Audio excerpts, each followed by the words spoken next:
Radio Classique, l'édito politique avec Le Figaro. Et donc Guillaume Tabar. Guillaume, bonjour. Bonjour Bernard. Guillaume en studio, en chair et en os. D'abord, bonne année à vous, Guillaume Tabar, bien sûr.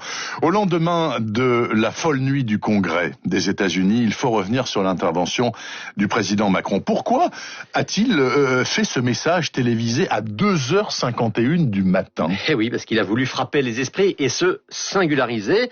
La preuve, ainsi, de très nombreux dirigeants mondiaux ont réagi par des communiqués aux événements du Capitole. Emmanuel Macron est le seul à avoir enregistré un message télévisé et diffusé sur tous les réseaux. Un message enregistré dans un cadre solennel avec drapeau tricolore, drapeau européen, mais aussi, et ça c'est inédit et même un peu surprenant pour te dire, un drapeau américain. Le moment nocturne de cette intervention a contribué aussi à ce sentiment dramatique, même si on sait bien, c'est d'abord lié au décalage horaire. La dernière et unique fois qu'un président de la République était intervenu à la télévision la nuit, c'était François Hollande, après les attentats de 2015. Donc même s'il y a des décalages chronologiques, la symbolique reste quand même très forte. Alors ça, Guillaume, c'est pour la forme, mais sur le fond, qu'est-ce qu'il a voulu dire, Monsieur Macron ? Eh bien, il a voulu se poser en garant mondial de la démocratie, rien de moins. Face aux événements du Capitole, il a eu cette phrase « Nous ne céderons rien ».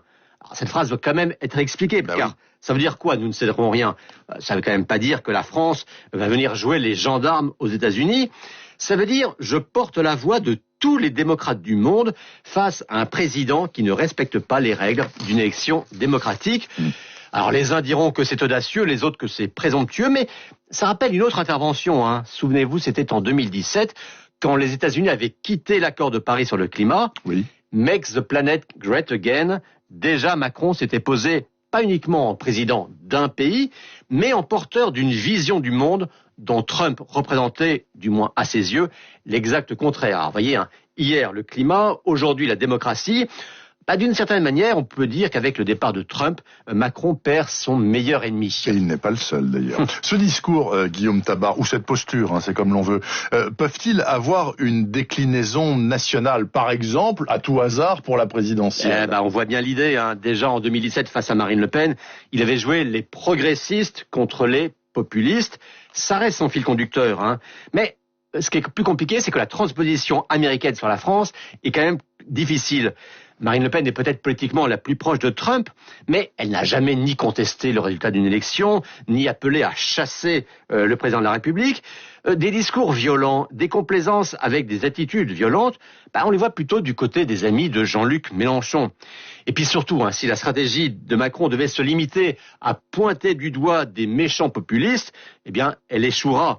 Car son vrai défi, ça n'est pas de faire la leçon aux Trumpistes, c'est d'entendre, de comprendre et de répondre aux colères et aux sentiments de décrochage ou de relégation d'une partie de la population qui conduisent à cette crise démocratique qui ne concerne pas uniquement les États-Unis, mais qui nous touche, nous aussi. Merci beaucoup, l'édito politique de Guillaume Tabar, qui sera là, bien entendu, lundi matin dans la matinale de Guillaume Durand. Sur ce, je vous souhaite un bon week-end. Merci à vous aussi. Et à nouveau, une bonne année. Tout de suite, l'invité de la rédaction de Radio Classique, à 8h15 exactement. Radio Classique, l'invité de Bernard Poirette avec Le Figaro. Cet invité, c'est Frédéric Valtou, le maire de Fontainebleau, mais qui est aussi et surtout président de la Fédération hospitalière de France. Il est en studio avec nous. Monsieur Valtou, bonjour. Bonjour. Merci d'être là. Après-demain, si vous avez de la fièvre et que vous ne vous sentez pas bien, que vous avez un doute, vous vous inscrivez sur le site de la CPAM, l'assurance maladie, et vous recevez en retour un arrêt maladie. Donc vous pouvez être en congé et vous recevez des allocations de l'assurance maladie, 100 jours de carence. Est-ce que c'est une bonne idée ou est-ce que c'est la porte ouverte à n'importe quel abus ? Je crois que nous sommes dans une période intermédiaire et que aujourd'hui des dispositifs ont été mis en place effectivement pour essayer d'accompagner au mieux les Français dans cette période. Alors c'est fait, a dit Monsieur Castex hier, pour favoriser l'isolement, justement, et éviter la dissémination du virus. C'est fait pour favoriser l'isolement, le temps qu'effectivement la campagne de vaccination gagne en intensité et en volume. Oui. c'est sans doute un remède qui effectivement ne pourra pas être appliqué dans la durée. On voit on est dans une période de crise, on tâtonne, enfin en tout cas le gouvernement tâtonne, mais en disant ça, je lui jette pas la pierre. On voit que partout dans le monde, les gouvernements cherchent des solutions et que si quelqu'un avait trouvé la martingale, ça se serait. Bon, et on ne cesse de s'adapter. Il faut quand même se rappeler que dans cette stratégie qui devait être mise en place, notamment à la sortie du premier confinement à l'été, tester, tracé, isolé, on a peu testé, mal tracé et pas du tout isolé. Donc finalement, et pourtant l'isolement reste un sujet. Donc oui, c'était une mesure supplémentaire qui doit permettre de mieux isoler. Bon. Je me souviens, Monsieur Valtou, il y a un mois, quand on a commencé à parler du fameux variant britannique, on s'est tous posé la question et les épidémiologistes ont rassuré tout le monde en disant aucun problème, le variant britannique, le vaccin sera aussi efficace contre le variant. Ok, maintenant ça fait la une de tous les journaux en disant le variant britannique, c'est l'horreur, c'est la panique, il va tous nous tuer, etc. Pourquoi ? Parce que certes, il est plus contagieux, mais il n'est pas plus mortel. Simplement, il va engorger les hôpitaux. Il est plus contagieux, il va conduire plus de gens à être vers les services hospitaliers, dans des services hospitaliers qui sont déjà très engorgés et qui aujourd'hui quand même sont pour beaucoup très tournés vers la prise en charge des patients Covid au détriment des autres patients. Donc on est dans un système de fonctionnement du système de santé qui est déséquilibré. On avait mis en avant le chiffre de 2 millions d'actes simplement sur la première période, la première vague, c'est-à-dire entre mars et juin, 2 millions d'actes médicaux qui avaient été déprogrammés, qui n'avaient pas donc des interventions chirurgicales, des consultations, enfin tout type d'actes dont n'avaient pas pu bénéficier ceux qui pourtant en avaient sans doute besoin. Si on recalculait les chiffres aujourd'hui, on serait sans doute pas loin du double. C'est-à-dire qu'effectivement, il y a derrière l'épidémie du Covid un problème de santé publique plus large, de non-accès aux soins aujourd'hui à de nombreux Français, des patients qui vont avoir un cancer, une maladie détectée plus tard avec des complications des pertes de chance qui sont évidentes. Donc c'est vrai que plus vite on sort de cette crise, plus vite on remet l'hôpital dans un fonctionnement plus normal, pas tellement pour qu'il retrouve, du bon temps, c'est pas le sujet, parce que mais pour qu'ils puissent prendre en charge pleinement les Français qui en ont besoin. Donc c'est bien pour ça que le variant britannique ou le sud-africain d'ailleurs qui va très vite également. C'est une question d'engorgement. C'est un problème d'engorgement des hôpitaux. Est-ce que vous avez lu, bien entendu, comme nous tous avec passion, le Canard enchaîné cette semaine, vous avez vu les 2 pages qu'ils ont consacrées au scandale absolu de la vaccination qui va pas assez vite. Finalement, il y a eu un coup de booster, c'est clair, le président a dit à tout le monde, bon maintenant ça y est, c'est terminé. Donc on espère 1 million de Français vaccinés fin janvier. Vous, président de la Fédération hospitalière, dites-vous, on va le faire. C'est possible. On va le faire, oui. Enfin, jeudi dernier, Olivier Véran annonce que maintenant une partie des professionnels de santé peuvent se faire soigner, vacciner à l'hôpital. Dimanche soir, il convoque les hospitaliers, il leur explique que les vaccins arrivent dès le début de la semaine et les premiers vaccinés ont été mercredi. Donc une fois de plus, les hospitaliers ont été en rendez-vous, ils se sont mobilisés et ils assurent aujourd'hui, ils ont assuré ces derniers jours les 45 000 premières vaccinations que l'on constate dans notre pays et ils vont assurer au moins pour les prochains jours et jusqu'au 18 la suite des vaccinations. Donc c'est vrai que reconnaissons aux hospitaliers leur capacité d'adaptation et de mobilisation. Ils ont à prendre en charge tous les patients Covid. Ils sont dans un tunnel d'activité qui depuis février n'a pas diminué et ils répondent encore présent à une demande à la va-vite. Parce que tout ça se fait bien sûr à la va-vite, de dire vous allez maintenant même vacciner les pompiers, les plus de 60 ans, professionnels de santé et tous ceux qui y ont accès. Alors justement, si on a les doses, en l'occurrence on les a, les doses on les a. Pfizer, on a le personnel pour pousser les seringues, on est bien d'accord. On a les doses, on a le personnel pour pousser les seringues, mais l'hôpital ne pourra pas tout faire. Et si on veut vraiment atteindre le million de vaccinés à la fin du mois qu'a évoqué le gouvernement, ça veut dire qu'à partir de la mi-janvier, il va falloir sérieusement que les professionnels de ville, les professionnels libéraux, les médecins généralistes, les infirmières libérales se mobilisent massivement pour prêter main forte aux hospitaliers, parce que sans ça, ils n'y arriveront pas. Donc il faut d'une part que les collectivités locales et l'État les aident à accélérer la mise en place finalement de ces centres de vaccination. pour lesquels le gouvernement, de manière un peu... les vaccinodromes. Les fameux vaccinodromes. Il veut pas, le gouvernement. Il ne voulait pas jusqu'à présent, et puis il a totalement changé de pied, et tant mieux, parce qu'il y a un moment, il faut revenir à la raison et à l'efficacité. On lui disait qu'il n'échapperait pas. Et puis la fin du consentement aussi, avec la paperasse à remplir, etc. Et on accélère les procédures, et on permet aux infirmières, effectivement, de vacciner, là où jusqu'à présent, on en faisait uniquement un acte de médecin. Donc on libère un peu, on fait sauter des verrous qui vont permettre d'accélérer, effectivement, la vaccination, mais néanmoins, les hospitaliers, je le redis, ne pourront pas faire tout seuls. Il faut massivement que les professionnels libéraux viennent prêter renfort, viennent permettre aux centres de vaccination de tourner, parce que sinon on sera effectivement à l'arrivée loin de l'objectif d'un million. Ils sont d'accord, les professionnels libéraux, non?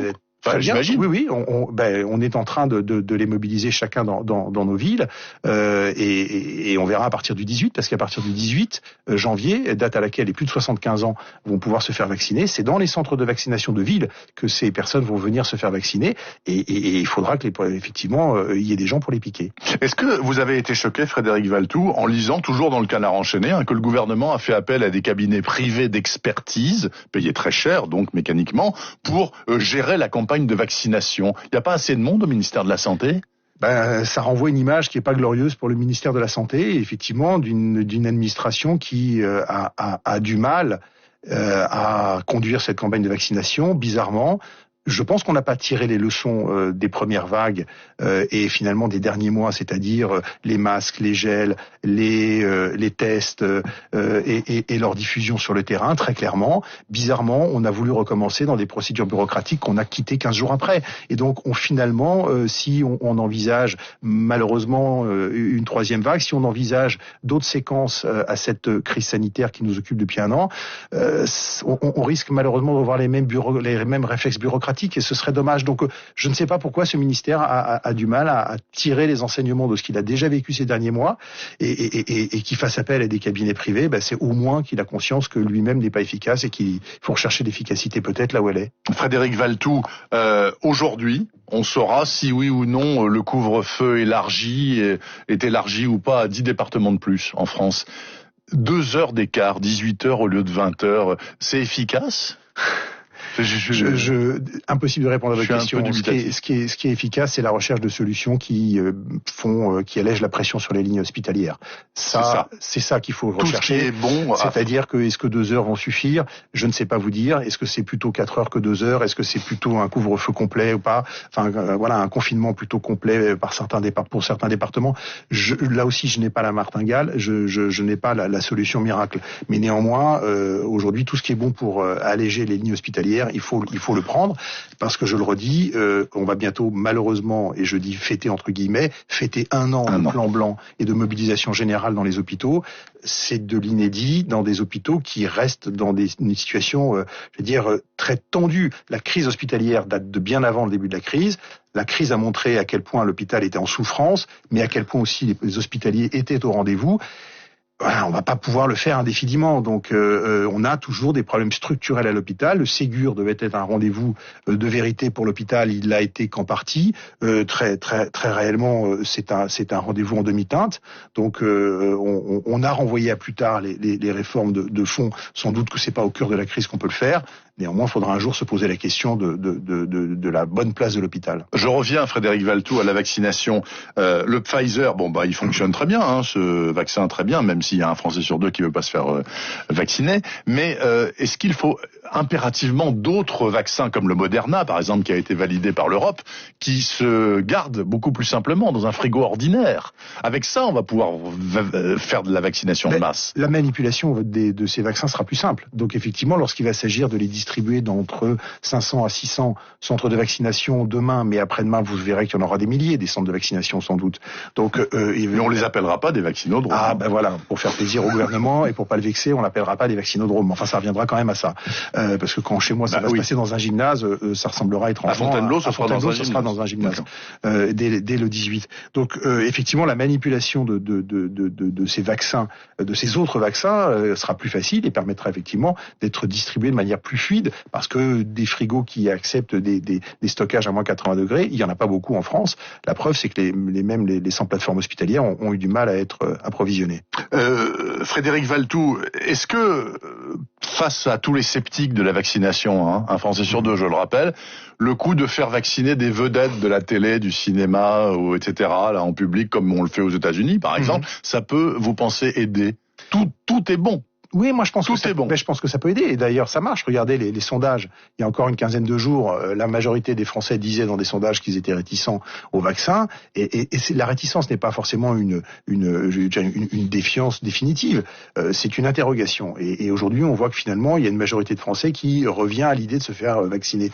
Donc progressivement, la valeur de l'exemple fait qu'effectivement, on voit des vedettes, on voit des responsables politiques. On verra demain des responsables, des médecins eux-mêmes se faire vacciner. Ça, vous êtes partant ça a déjà commencé. Pour faire un selfie avec la picouse. Moi, je suis partant pour faire un selfie avec la picouse, si ça peut ne serait-ce qu'emmener une ou deux personnes en plus vers le vaccin. Mais moi, je suis pas grand-chose, donc ça fera pas un mouvement de foule. Mais néanmoins, oui, il faut montrer que les élus, que les médecins, tout le monde a envie de se faire vacciner. Vous êtes quand même maire de Fontainebleau, et c'est chez vous qu'il y a eu une profanation de 67 tombes, très récemment.